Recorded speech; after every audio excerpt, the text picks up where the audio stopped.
Ladies and gentlemen, please welcome Senator Jeanne Shaheen from New Hampshire.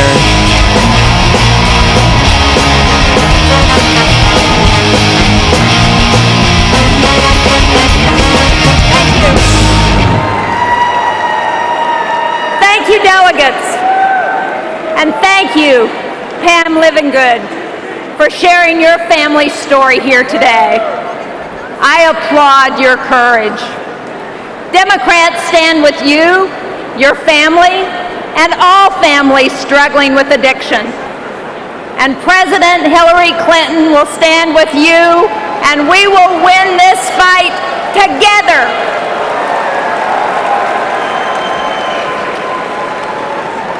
The opioid and heroin epidemic is ravaging communities all across this country. It's a crisis that affects old and young, rich and poor, men and women, Democrats and Republicans.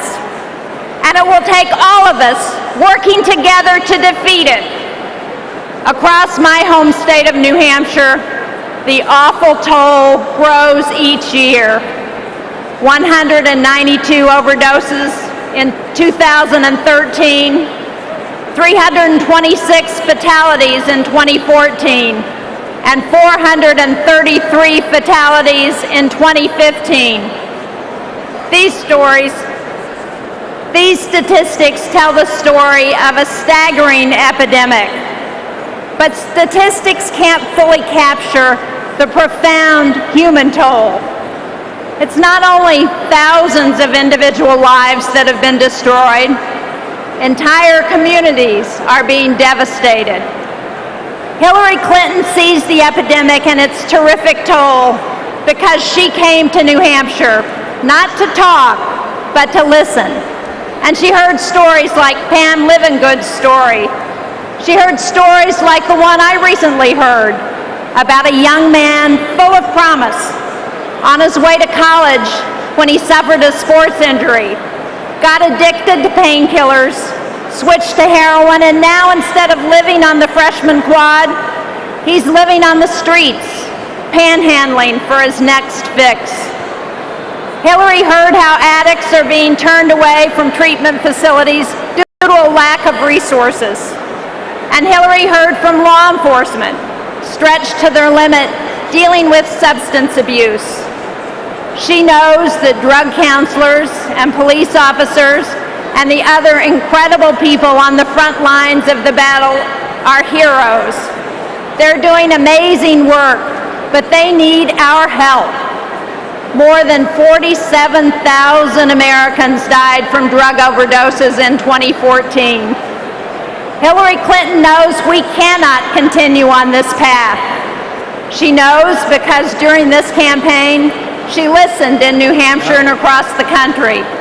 She listened, she learned, and she put together a plan to treat this like the health emergency that it is and deploy the necessary resources to fight it. Her plan would invest in some very simple goals. Empower communities to prevent drug use among teenagers from becoming fatal. And prioritize treatment over prison for low-level and nonviolent drug offenses so we can end the era of mass incarceration.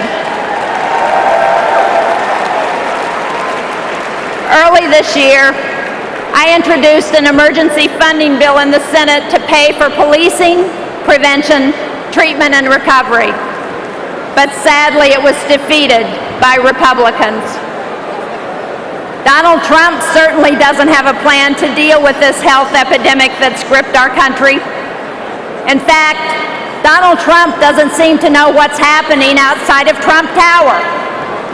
And he seems completely uninterested in finding out.